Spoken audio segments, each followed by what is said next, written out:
is to consider your heart posture, because we do know that God looks at the hearts, and oftentimes life has a way of hardening our hearts.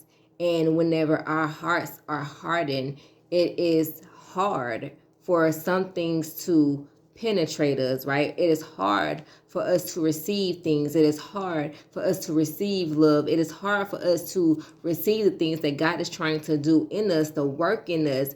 And it is hard for you to let certain people in, because whatever the pain or whatever happened in the past that has allowed your heart to be hardened, what we have to understand is that you prevent the right things from entering, because we do feel like hardening our hearts is a form of protection, right? Because we feel like we don't want to allow what happened to happen again. And so we put on this tough interior, our heart, which also leads to a tough exterior. And so you sometimes can be unapproachable. You sometimes can be unlovable. You sometimes, again, can just miss out on your blessings simply because your heart is hardened and your heart is not postured in the way that it should be to be able to receive, what it is that God truly wants to give to you. But most importantly, what it is that God wants to work in you. If you are somebody who is battling with unforgiveness,